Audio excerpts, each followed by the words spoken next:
ছোট সোনামণিরা তোমরা কেমন আছো? আজকে তোমাদের পাঠ্য বইয়ের ৬৮ পৃষ্ঠার ৬ নম্বর সমস্যা নিয়ে আলোচনা করব। বিজয়ের কাছে ১৯টি ও অনিতের কাছে ৮টি রং পেন্সিল আছে। বিজয়ের কাছে কয়টি বেশি আছে? তাহলে এটা কি হবে? বিয়োগ হবে। ঠিক আছে, পার্থক্য বোঝাতেও কি হয়? বিয়োগ হয়। ঠিক আছে, তাহলে বিজয়ের কাছে বেশি আছে ৬ নম্বর সমস্যা। বিজয়ের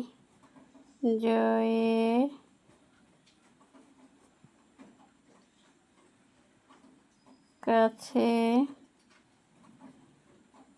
বেশি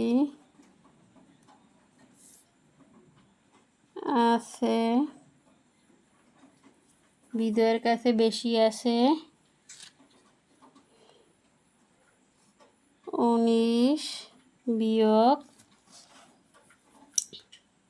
৮। তাহলে ৮-এর পর থেকে ১৯ পর্যন্ত গণনা করব। ৮, ৯, ১০, ১১, ১২, ১৩, ১৪, ১৫, ১৬, ১৭, ১৮, ১৯ কত হয়? ১, ২, ৩, ৪, ৫, ৬, ৭, ৮, ৯, ১০, ১১, ১১ হয়।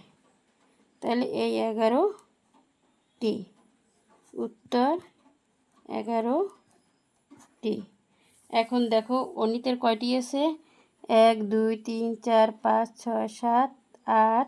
এই ৮টি বাদ দিলাম। ৮টি এখানে এই যে ৮টি আছে, ৮টি বিজয়ের পেন্সিল থেকে ৮টি বাদ দিলাম। ১, ২, ৩, ৪, ৫, ৬, ৭, ৮। এই যে ৮টি বাদ দিলাম। তাহলে সমান সংখ্যক সংখ্যা বাদ দিলাম। অনিতের যে কয়টা ছিল বিজয়ের ওই কয়টা বাদ দিয়েছি বিজয়ের পেন্সিল থেকে। এখন বিজয়ের কয়টা থাকে? ১, ২, ৩, ৪, ৫, ৬, ৭, ৮, ৯, ১০, ১১, ১১টি। আজকে এই পর্যন্তই। আল্লাহ হাফেজ।